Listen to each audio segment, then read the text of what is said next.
भारत की राजनीति में नई राजनीति और तथाकथित रूप से शुचिता के स्वयंभू अलंबरदार पार्टी का रंग अब एक के बाद एक तथ्यों के सामने आने के बाद उतरता चला जा रहा है। दारू के एक बोतल के बदले में दूसरी बोतल देने से लेके घर की साज सज्जा तक, और अब हाल ही में जो समाचार आए हैं कल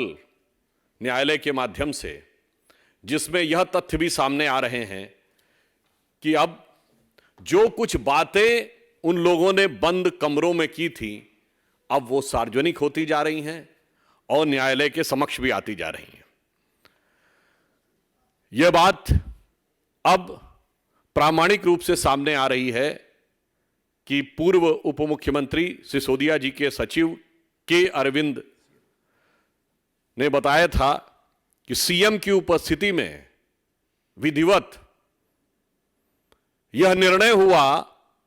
कि 2% से बढ़ाकर 12% किया जाएगा, जिसकी कोई भी आधिकारिक कारण अथवा कोई फैक्चुअल बेसिस अवेलेबल नहीं है। इसलिए हम यह पूछना चाहते हैं कि कट्टर ईमानदार के अजीबोगरीब किरदार श्री केजरीवाल जी कृपया यह बताएं कि वो 2 से 12% का निर्णय, चूंकि अब यह बयान में आ चुका है, तो आपने कब, कैसे और किन नियमों के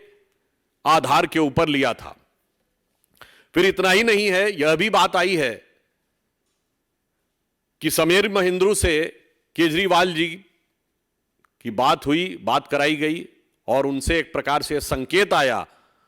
कि जो ये कह रहे हैं वो करना है। तो अब अगला प्रश्न दिल्ली की जनता ये पूछना चाहती है कि मान्यवर, ये बात किस आधार पे हुई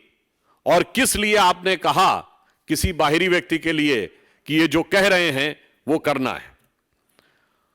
तीसरा बिंदु अभी आया कि दिनेश अरोड़ा के नाम से जो जानकारियां मीडिया में आई हैं कि आम आदमी पार्टी के एक सांसद जिन्होंने की वो मीटिंग आहूत की, उन्होंने कहा कि अगर सारे रेस्टोरेंट ओनर्स को बुला लिया जाए तो कुछ धन की आवश्यकता है, और ऐसा बयान आया है कि सारे ओनर्स को बुलाया गया और एक निश्चित धनराशि इकट्ठा की गई और उसके एवज में सरकार ने यह कहा कि रेस्टोरेंट्स की टाइमिंग में परिवर्तन कर देंगे।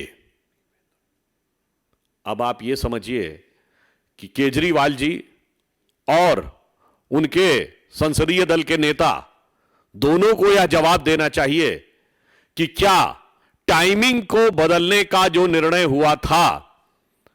वो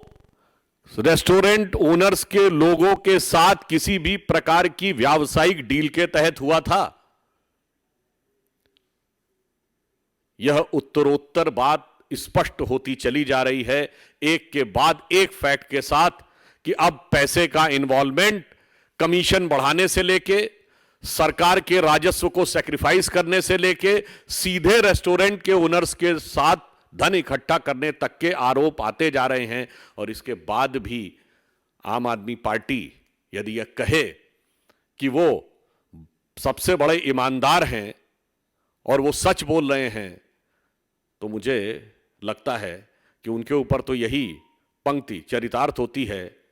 कि वो झूठ की पैरवी तो करता चला गया, वो झूठ की पैरवी तो करता चला गया, लेकिन बस उसका चेहरा उतरता चला गया। देखिए, जो तथ्य सामने आ रहे हैं उस पर आम आदमी पार्टी जवाब देने की स्थिति में नहीं है। इवन आपने ये भी देखा कि शायद अब तो टीवी पर भी उन्होंने कुछ मुद्दों के ऊपर जाने से पीछे हट गए हैं। तो मुझे लगता है कि इस समय इस प्रकार के निरर्थक अनर्गल आरोप, जिसको कि वो लगाने में ये वो आदतन लगाते हैं, फितरतन लगाते हैं, शरारतन लगाते हैं, इसके अलावा उनके पास अब कोई विकल्प नहीं बचा है। और वैसे भी कोई नई बात नहीं, आम आदमी पार्टी अनेक बार अनेक प्रमुख लोगों पे आरोप भी लगा चुकी है और माफी भी मांग चुकी है। तो मुझे नहीं लगता है कि जो उन्होंने कहा एंटरटेनमेंट की बात, आम आदमी पार्टी के किरदार को अब कोई गंभीरता से नहीं लेता है, बल्कि उनके अगर पूरे पिछले कुछ वर्षों के इतिहास को देखें तो उसमें अचंभित करने वाला एंटरटेनमेंट नजर आएगा। देखिए, ये उनकी पार्टी का अंदरूनी मामला है, इस पर हम किसी भी प्रकार की टिप्पणी नहीं करना चाहेंगे। हाँ, परंतु ये बात सही है कि वो महाराष्ट्र के सबसे वरिष्ठ नेता हैं। इस समय 1980 के दशक में मुख्यमंत्री रहे, शायद वही एकमात्र व्यक्ति हैं जो सक्रिय राजनीति में हैं। तो ये जरूर है कि महाविकास अघाड़ी के जो दल थे उनमें आपस में कितना समन्वय था और आंतरिक कितना समन्वय था, वह समस्याएं उभर कर सामने आती जा रही हैं। देखिए, माननीय प्रधानमंत्री जी ने एक बात कही थी कि कांग्रेस वो पार्टी है जिसकी वारंटी खत्म हो चुकी, इसकी गारंटी क्या। और मजे की बात देखिए, पीएफआई पे तो प्रतिबंध लगा हुआ है, तो मान्यवर जो लगा हुआ है उस पर आप क्या लगाने की बात कर रहे हैं। और आप क्या राज्य सरकार किसी संगठन पे प्रतिबंध लगा सकती है? मतलब जो लगा सकते नहीं हैं उसके लिए आप कह रहे हैं, और जो लगा हुआ है उसको लगाने के लिए कह रहे हैं। तो क्या ये साफ नहीं होता है कि वारंटी और गारंटी तो छोड़िए, इनकी दिमाग की घंटी भी सही दिशा में बजती है कि नहीं। और मैं तथ्य बता देना चाहता हूं, बजरंग दल पर यह प्रतिबंध लगाए नहीं, जब इनकी केंद्र सरकार थी लगा चुके, अदालत की चौखट पे मुंह की खा चुके। इन्होंने विवादित ढांचा गिरने के बाद 10 दिसंबर 1992 को संघ और बजरंग दल पर प्रतिबंध लगाया, और नियम यह कहता है कि 90 दिन के अंदर उनको ट्रिब्यूनल में, कोर्ट के सामने सारे फैक्ट्स रखने होते हैं जस्टिफाई करते हुए। परंतु बाहरी ट्रिब्यूनल ने 4 जून 1993 को खारिज कर दिया, और जब 18 जून को पूरी डिटेल रिपोर्ट आई, उसमें पेज नंबर 71 पे क्लियर कट लिखा है, कोई सरकार कोई तथ्य प्रस्तुति नहीं कर पाई कि किसी भी प्रकार की anti national, anti social activity में हो। मगर मैं एक बात और कहना चाहूंगा, संयोग देखिए कि इन्होंने बजरंग दल पे प्रतिबंध लगाने के लिए मंगलवार का दिन चुना, और वो भी उस क्षेत्र से जिसका हनुमान जी के साथ इतना कनेक्शन माना जाता है। तो मुझे लगता है इसके लिए मैं रामचरितमानस की एक पंक्ति कहना चाहूंगा, जिसको शब्दशः न लिया जाए। एक उसमें पंक्ति है, सहज पाप प्रिय तामस देहा यथा उलूक ही तम पर नेहा। अर्थात जिन लोगों की तामसी वृत्ति होती है वो किसी भी पाप कार्य के लिए वैसे ही स्वतः आकृष्ट होने लगते हैं। फिर मैं कह रहा हूं शब्दशः ने लिया जाए, जो कहा गया प्रतीक में, जैसे उल्लू अंधेरे की तरफ स्वयं भागता है। तो मुझे लगता है यह बात